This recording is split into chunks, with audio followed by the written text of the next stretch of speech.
పిల్లరా, మరి దేవుని వాక్యాన్ని మనం ధ్యానం చేసుకుందాము. యెహోషువ గ్రంథము 5వ అధ్యాయము ధ్యానం చేసుకుందాం.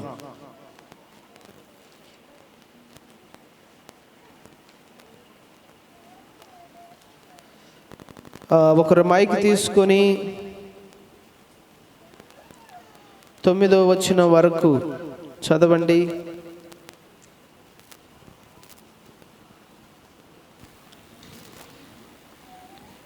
వారు దాటుచుండగా ఇశ్రాయేలు ఎదుటి నుండి యెహోవా యొర్దాను నీళ్లను ఎండచేసిన సంగతి యొర్దానునకు పడమటి దిక్కునున్న అమోరీల రాజులందరూ సముద్రమునొద్దనున్న కనానీయుల రాజులందరూ వినినప్పుడు వారి గుండెలు చెదిరిపోయెను. ఇశ్రాయేలు భయము చేత వారికి ఇక ధైర్యమేమీ లేకపోయెను. ఆ సమయమున యెహోవా రాతి కత్తులు చేయించుకొని మరలా ఇశ్రాయేలులకు సున్నతి చేయించమని యెహోషువకు ఆజ్ఞాపించగా, యెహోషువ రాతి కత్తులు చేయించుకొని సున్నతి గిరి అను స్థలము దగ్గర ఇశ్రాయేలులకు సున్నతి చేయించెను. యెహోషువ సున్నతి చేయించుటకు హేతువేమనగా, ఐగుప్తులో నుండి బయలుదేరిన వారందరిలో యుద్ధ సన్నద్ధులైన పురుషులందరూ ఐగుప్తు మార్గమున అరణ్యములో చనిపోయిరి. బయలుదేరిన పురుషులందరూ సున్నతి పొందిన వారే కానీ ఐగుప్తులో నుండి బయలుదేరిన తర్వాత అరణ్య మార్గమందు పుట్టిన వారిలో ఎవరునూ సున్నతి పొంది ఉండలేదు. యెహోవా మనకు ఏ దేశమును ఇచ్చేదనని వారి పితరులతో ప్రమాణము చేసెనో, పాలు తేనెలు ప్రవహించు ఆ దేశమును తాను వారికి చూపించనని యెహోవా ప్రమాణం చేసి ఉండెను గనుక ఐగుప్తులో నుండి వచ్చిన అయోధులందరూ యెహోవా మాట వినకపోయినందున వారు నశించే వరకు ఇశ్రాయేలు 40 సంవత్సరములు అరణ్యములలో సంచరించుచూ వచ్చిరి. ఆయన వారికి ప్రతిగా పుట్టించిన వారి కుమారులు సున్నతి పొంది ఉండలేదు గనుక వారికి సున్నతి చేయించెను. ఎలయనగా మార్గమున వారికి సున్నతి జరగలేదు. కాబట్టి ఆ సమస్త జనము సున్నతి పొందుట తీరిన తరువాత తాము బాగుపడు వరకు పాలెములోని తమ చోట్ల నిలిచిరి. అప్పుడు యెహోవా, నేడు నేను ఐగుప్తులో అవమానము మీ మీద నుండకుండా దొర్లించి వేసి ఉన్నానని యెహోషువతో ననెను. అందుచేత నేటి వరకు ఆ చోటికి గిల్గాలు పేరు. 12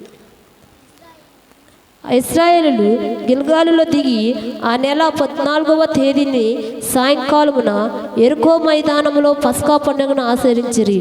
పస్కా పోయిన మరునాడు వారు ఈ దేశపు పంటను తినిరి. ఆ దినమందే వారు పొంగకయు వేచ్చబడి ఉన్న భక్ష్యములను తినిరి. మరునాడు వారు ఈ దేశపు పంటను తినుచుండగా మన్నా మానిపోయెను. అటు తర్వాత ఇశ్రాయేలుకు మన్నా దొరకకపోయెను. ఆ సంచున్న వారు కానాను దేశపు పంటను తినిరి. చాలు, దేవుడికి స్తోత్రం. హల్లెలూయా. పిల్లరా, మరి ఇక్కడ చదివిందంతా మీరు గ్రహించారు కదా. ఇశ్రాయేలీలు కానాను దేశంలోకి అడుగు పెట్టినాక జరిగిన సందర్భాన్ని ఇక్కడ చూస్తూ ఉన్నాం. హల్లెలూయా. ఇశ్రాయేలీల యొక్క ప్రయాణము ముగిసిన దినాలు ఇవి.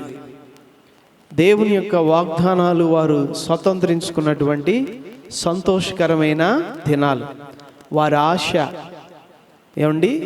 వారి వాగ్దానం, వారి అనుభవంలోకి వచ్చిన దినాలు. హల్లెలూయా. 400 సంవత్సరాలు నిరీక్షణ ఫలించిన దినం. హల్లెలూయా. అబ్రహాముకు చేశాడు దేవుడు వాగ్దానం. అవును కదా, అబ్రహాముకు దేవుడు వాగ్దానము చేశాడు. పిల్లరా, ఈ కానాను దేశాన్ని నీ స్వాస్థ్యాన్ని పిల్లలకు స్వాస్థ్యంగా నేను ఇస్తానని. అబ్రహాము కాలం వెళ్ళింది, ఇస్సాకు కాలం వెళ్ళింది, యాకోబు కాలం వెళ్ళింది, యేసేపు కాలం కూడా వెళ్ళిపోయింది. 400 సంవత్సరాల కాలం ఐగుప్తు చెరలో నలిగిపోయింది. 40 సంవత్సరాలు అరణ్యములో నలిగారు.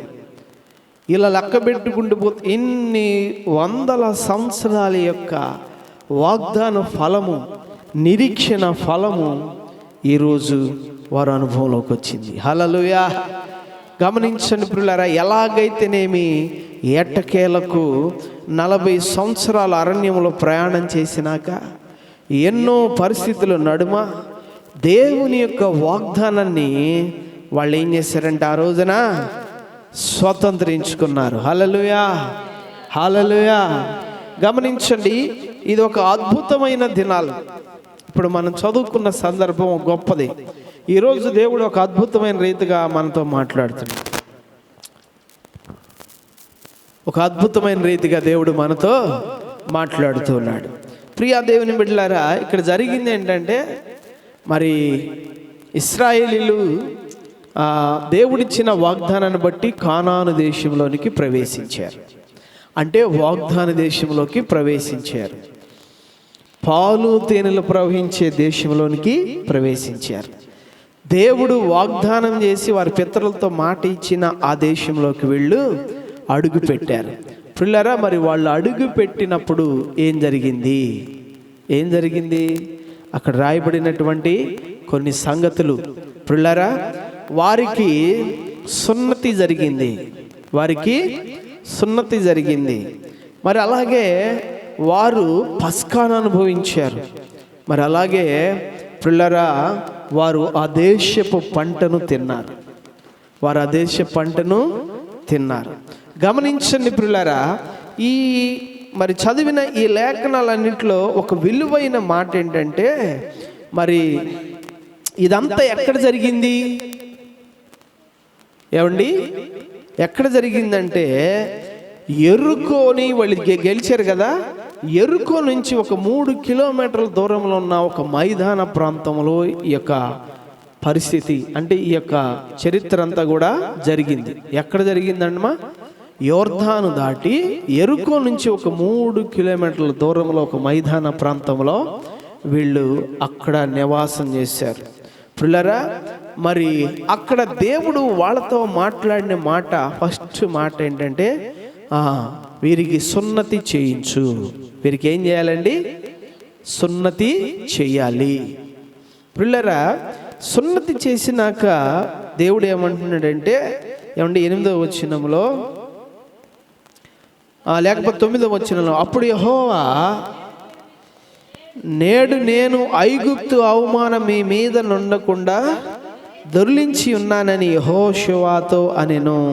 అందుచేత నేటి వరకు ఆ చోటికి గిల్గాల్ అనే పేరు. ఆ చోటికి ఏం పేరండి? గిల్గాలు అనగా దొర్లించబడుట. గిల్గాల్ అంటే ఏంటమ్మా? దొర్లించబడటం. ఏం దొర్లించబడింది? వారి మీద ఉన్నటువంటి అవమానము. ప్రియా దేవుని బిడ్డలారా, ఏ అవమానం వీళ్ళ మీద ఉంది? మీరు ఆలోచించి కొంచెం చెప్పండి. ఏ అవమానం వీళ్ళ మీద ఉంది? ఏ అవమానం ఉంది? కొంచెం ఆలోచించి.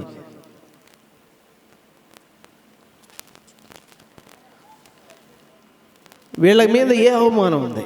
అసలు దేవుడు ఏం చెప్పాడు అక్కడ? ఏం చెప్పాడు? చదవండి. 9వ వచనంలో ఏ అవమానం ఉంది వీళ్ళ మీద? మరి అది చదివి కూడా దాన్ని చెప్పలేకపోయారు ఇప్పుడు దాకా మీరు. ఏమండి, వీళ్ళ మీద ఏ అవమానం ఉంది? ఐగుప్తు యొక్క అవమానం ఉందంట. ఐగుప్తు యొక్క అవమానం ఏంటి? దాన్ని కొంచెం మనం ఆలోచన చేద్దాం.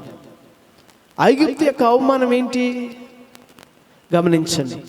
యేసేపు కాలంలో వాళ్ళ దేశంలో కరువు ఉన్నప్పుడు కొద్ది కాలము అక్కడ బ్రతకటానికి వెళ్ళారు. అప్పటికి వారి పితరులు నిద్రించారు. వారి పితరులు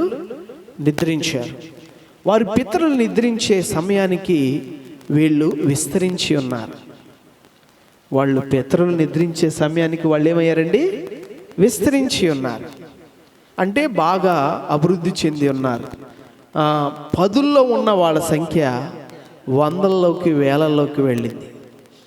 యేసేపు చనిపోయే కాలానికి అది లక్షల్లోకి వెళ్ళిపోయింది. అది ఎక్కడికి వెళ్ళిందండి? లక్షల్లోకి వెళ్ళిపోయింది. యేసేపు కాలం అయిపోయినాక కొద్ది కాలము యేసేపు యొక్క ప్రభావం వీళ్ళ మీద ఉంది. ఆ కొద్ది కాలం బాగానే ఉన్నారు. ఆ తర్వాత వేరే ఒక రాజులు ఐగుప్తును పరిపాలించడం ప్రారంభించారు. ఆ రాజులకి యోసేపు ఎవడో తెలియదు, యోసేపు యొక్క మేలు కూడా తెలియదు. యోసేపును వాళ్ళు మర్చిపోయారు.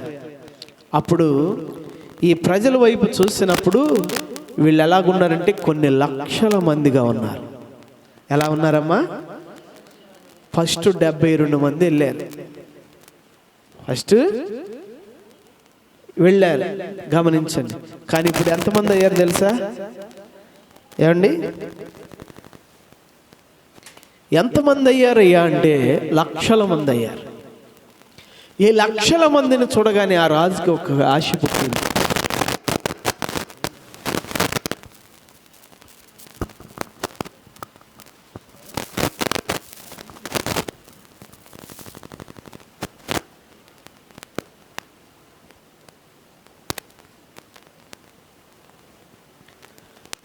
ఈ లక్షల మంది అయినాక మరి ఆయనకు ఒక ఆశ పుట్టింది. వీళ్ళందరినీ ఏం చేశాడంటే ఎటు పోనీయకుండా వాళ్ళందరినీ ఒక చెరపట్టేసేసాడు. చెరపట్టేసి వాళ్ళందరినీ వాళ్ళ దేశాన్ని బాగు చేసుకోవడానికి ఒక పనివారుగా వాడుకోవటం ప్రారంభించాడు. ఫస్ట్ వీళ్ళు పనివారు అయ్యారు. తదుపరి పనివారు కాస్త బానిసలైపోయారు. ఏమండి, బానిసలు. పనివారికి బానిసకి తేడా ఉంది. అర్థమైందా? పనివారికి బానిసకి తేడా ఉంది.